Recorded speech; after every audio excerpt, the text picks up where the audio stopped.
Good morning. Today, lecture on reorganization through surrenders of shares. आज का हमारा जो लेक्चर है वो अंशों के समर्पण द्वारा पुनर्गठन पर आधारित है और हम आज इसी के बारे में चर्चा करेंगे। और ये जो टॉपिक है वो हमारे BCom part third final year के स्टूडेंट्स के लिए है। उनका पेपर चलता है ABST paper first corporate accounting. उन स्टूडेंट के लिए हमारा ये चैप्टर है। तो देखिए कि जब कंपनी की स्थिति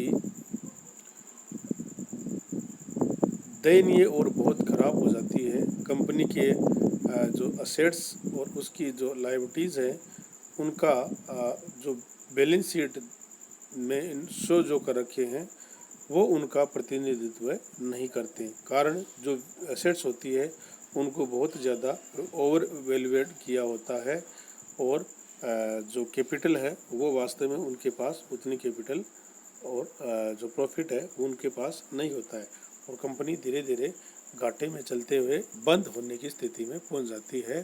तो हम क्या करते हैं, कंपनी का आंतरिक पुनर्निर्माण हम करते हैं। पुनर्निर्माण हम दो प्रकार से कर सकते हैं, आंतरिक पुनर्निर्माण और बाह्य पुनर्निर्माण। आंतरिक पुनर्निर्माण में हम कंपनी के अंदर उसकी एसेट्स और उसकी लायबिलिटीज से संबंधित जो सुधार हम कर सकते हैं उन सुधारों को मैनेजमेंट द्वारा पास किया जाता है और ट्रिब्यूनल उन पर सहमति के बाद उस योजना को लागू किया जाता है। जिसका एक वैकल्पिक व्यवस्था है वो है अंशों के समर्पण द्वारा पुनर्गठन। पूंजी में कमी करने की योजना बनाने की एक वैकल्पिक विधि भी है जिसे हम अंशों के समर्पण द्वारा पुनर्गठन reorganisation through surrenders of shares भी कह सकते हैं।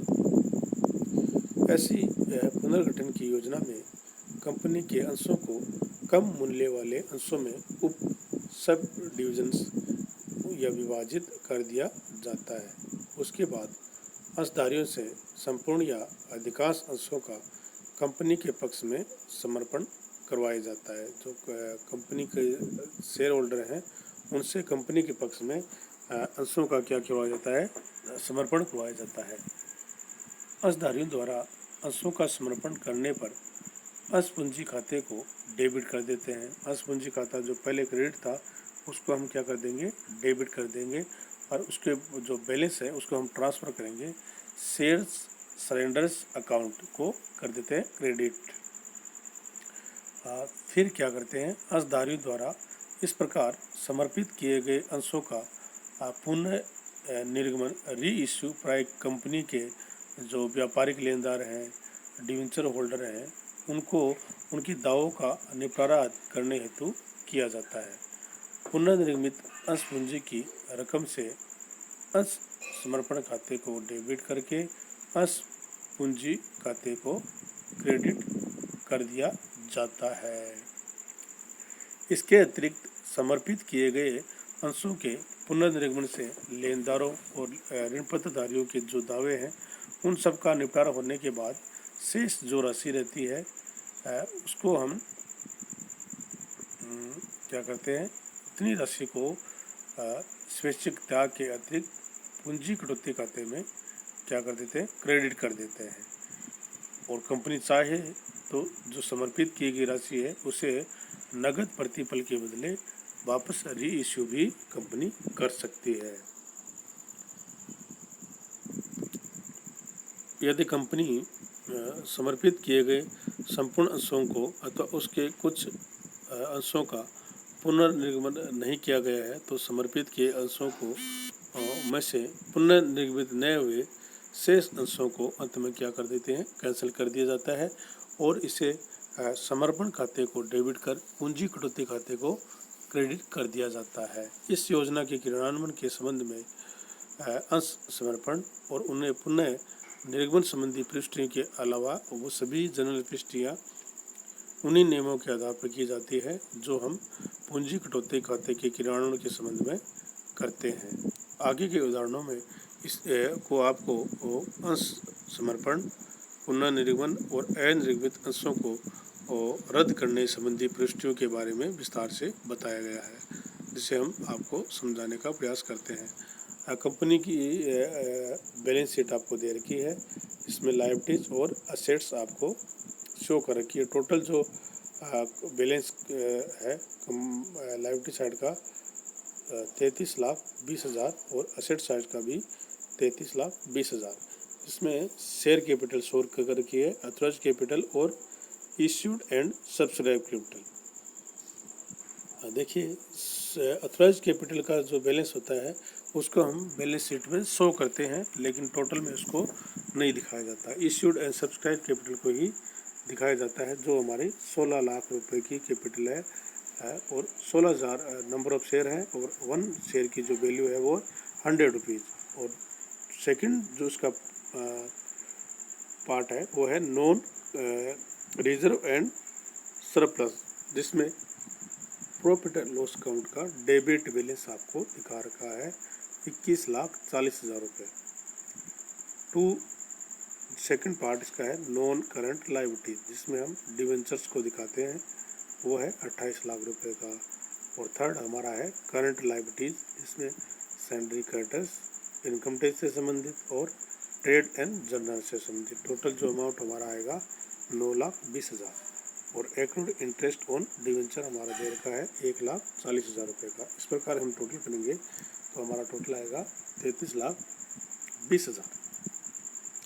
एसेट साइड में दो प्रकार की एसेट्स आपको शो कर रखी हैं, नॉन करंट एसेट्स और करंट एसेट्स, उनका भी टोटल 33,20,000 है।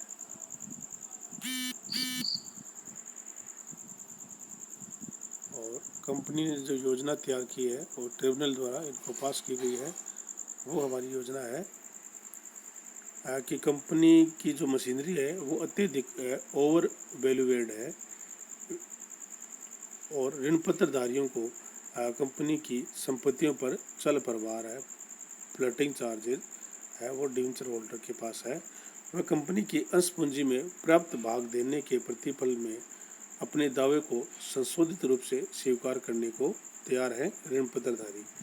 तदनुसार पुनर्गठन की जो योजना तैयार की जाती है और न्यायालय द्वारा जो उन योजना को 31 मार्च 2016 को विधिवत रूप से पास कर दिया जाता है। और उस योजना के मुख्य जो बिंदु है वो इस प्रकार है। देखिए कि प्रत्येक इक्विटी अंश को 5 रुपये वाले 20 इक्विटी अंशों में विभाजित कर दिया जाए। पहले जो हमारा शेयर थे वो 100 रुपीज़ के शेयर थे, अब उसको हम 5 रुपये वाले 20 अंशों में चेंज करना है, विभाजित करना है। विभाजन के पश्चात प्रत्येक अंशधारी द्वारा धारित किए गए 95% अंशों को कंपनी को समर्पित करेंगे और ये अंश आवश्यकता अनुसार ऋण पत्रधारी और लेनदारों को पुनर्निर्मित कर दिए जाएंगे और शेष जो राशि रहेगी उसको क्या कर देंगे, रद्द कर दिया जाएगा। जो अंश समर्पित किए गए हैं उनमें से 5 रुपये वाले 92,000 अंशों को 5 रुपये वाले 8% अवशिष्ट भागी पूर्वाधिकार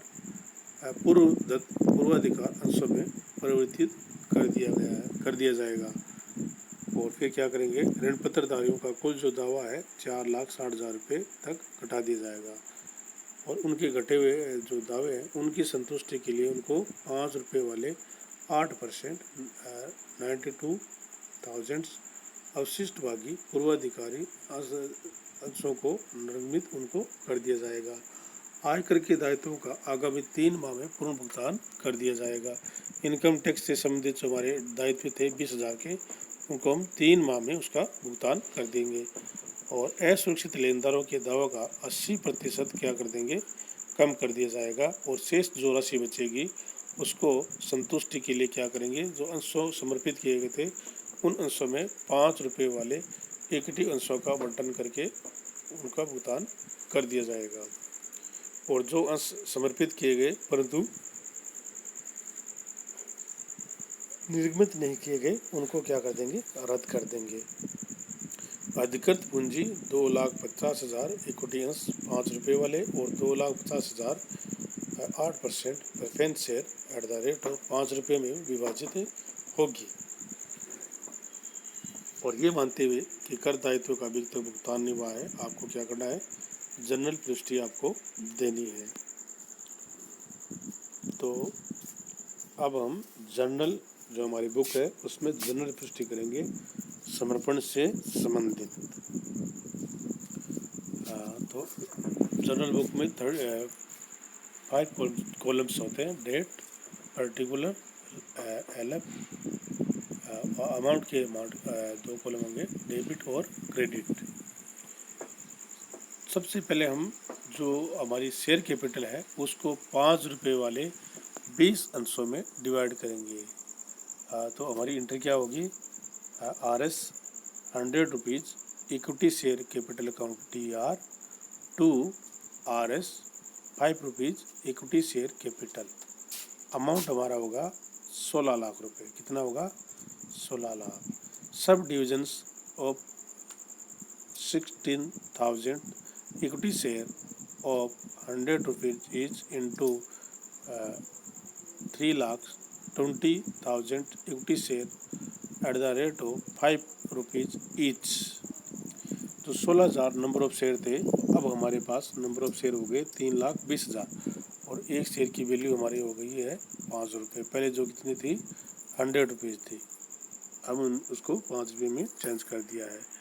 अब जो ₹5 के नंबर ऑफ शेयर है वो 95% कंपनी को सरेंडर करेंगे। तो हम आपको जनरल प्रविष्टि मैंने क्या बताई थी कि इक्विटी शेयर कैपिटल को हम डेबिट करेंगे और शेयर सरेंडर अकाउंट से एक नया अकाउंट हम इसमें खोल देंगे।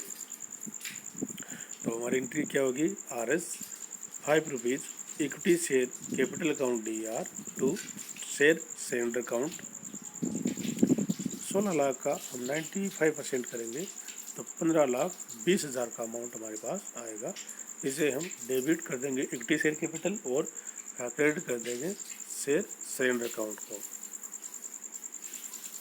अब हमें क्या करना है, जो शेयर सरेंडर अकाउंट है उसमें से ₹5 वाले 92,000 शेयर को 8% अवशिष्ट भागी पूर्वाधिकार अंशों में परिवर्तित करना है। तो इसकी हमारी जनरल प्रविष्टि क्या होगी, इसकी हमारी जनरल प्रविष्टि होगी share surrender account DR to 8% participating preference share capital. Amount हमारा आएगा 4,60,000 रुपये। तो शेयर सरेंडर से हम इसको डेबिट कर देंगे और बैलेंस ट्रांसफ़र करके और नए जो 8% पार्टिसिपेटिंग प्रेफरेंस शेयर कैपिटल में ट्रांसफ़र कर देंगे। फिर हम करते हैं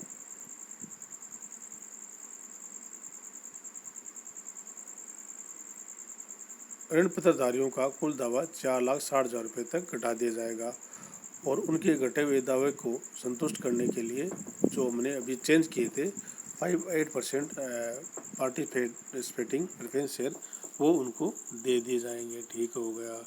भुगतान हमें 3 माह के बाद में करना है।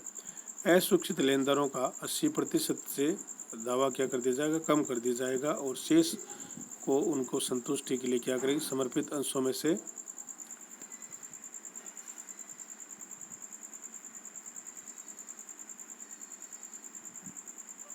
₹5 वाले इक्विटी अंश बंटित कर दिए जाएंगे। अब देखिए कि असुरक्षित लेनदार का हमारा टोटल अमाउंट कितना है,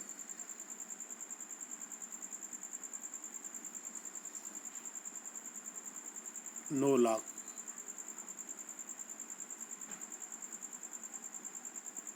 लाख। तो वो हमारे असुरक्षित लेनदार हैं और एक्रूड इंटरेस्ट ऑन डिवेंचर 1,40,000 है।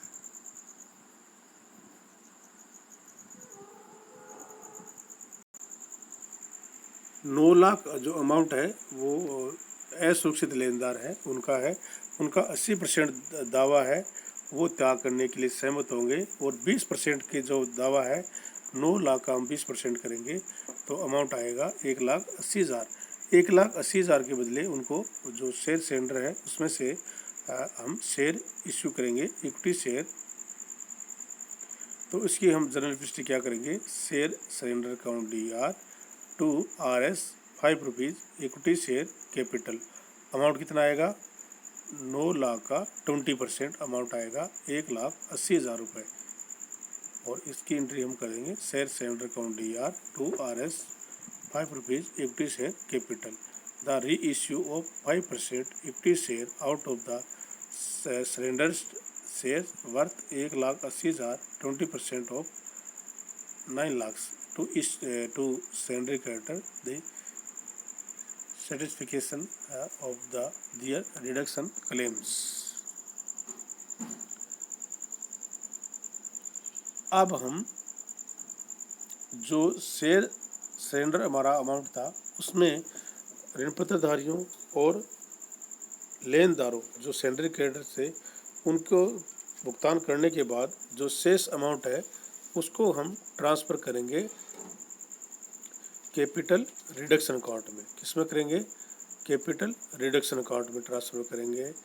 और जो अमाउंट है वो जैसे शेयर सरेंडर अकाउंट में 8,80,000 का बैलेंस बच गया, उसको ट्रांसफ़र कर देंगे। डिवेंचर है वो 28 लाख है, वो ट्रांसफ़र कर देंगे। इंटरेस्ट एक्रूड ऑन डिवेंचर्स 1,40,000 का, वो ट्रांसफ़र कर देंगे। और सरेंडर क्रेडिटर जो हमारे थे वो 9 लाख के, ये जो दायित्व हैं उनको हम ट्रांसफ़र करेंगे कैपिटल रिडक्शन अकाउंट में। किसमें करेंगे, कैपिटल रिडक्शन अकाउंट में ट्रांसफ़र इसको हम कर देंगे, क्योंकि ये जो अमाउंट है इन सब का हमने भुगतान कर दिया है। डिवेंचर का हमने भुगतान कर दिया है, इंटरेस्ट ऑन डिवेंचर है उसका भुगतान हो गया है, क्योंकि उनको संतुष्ट कर दिया गया है। और उनके बदले हमने उनको इक्विटी से participating preference share capital issue कर दिया है। और सरेंडर क्रेडिटर 80% तक अपना दावा को त्याग कर चुके हैं और 20% के लिए उनका डिवेंचर दे दिए। तो उनको सब का अमाउंट हमने ट्रांसफ़र कर दिया है कैपिटल रिडक्शन अकाउंट में। ये अमाउंट हमारे पास आ गया है हमारी जो हानि और जो लॉसेस है उनको राइट ऑफ करने के लिए। अब देखिए कैपिटल रिडक्शन अकाउंट का हमारा टोटल अमाउंट आया है 47,20,000 रुपये। कितना अमाउंट आया है, 47,20,000 रुपये हमारे पास अमाउंट आ गया है। अब हम राइट ऑफ करेंगे इसमें मशीनरी। सबसे पहले हम राइट ऑफ करेंगे हमारे डेबिट बैलेंस ऑफ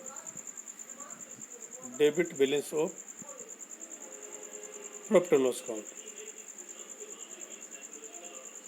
जो हमारा है 21,40,000 रुपये। कितना है, 21,40,000 रुपये। और मशीनरी का देखिए 28,60,000 रुपये दे रखा है, लेकिन हमारे पास बैलेंस है वो कम है, तो जितना हम राइट ऑफ कर सकें उससे हम मशीनरी को राइट ऑफ कर देंगे। तो हमारी एंट्री होगी कैपिटल रिडक्शन अकाउंट DR 47,20,000 रुपये to profit and loss account 21,40,000 रुपये। ये हमारा राइट ऑफ बैलेंस है, debit balance of profit and loss account. और रिमेनिंग जो हमारा बैलेंस है उससे हम राइट ऑफ कर देंगे टू मशीनरी। टोटल जो अमाउंट आएगा 25,80,000 हम इसको राइट ऑफ कर सकेंगे। तो हमारा जो नरेशन होगा, debit balance of profit and loss account, right of and balance amount in capital reduction account, use the writing of machines. इस प्रकार हम अंशों के समर्पण द्वारा आंतरिक पुनर्निर्माण कर सकते हैं। आप सबका बहुत बहुत धन्यवाद। आपको कमेंट बॉक्स में जाके इसके बारे में अपनी राय रखिए। आपका बहुत बहुत धन्यवाद।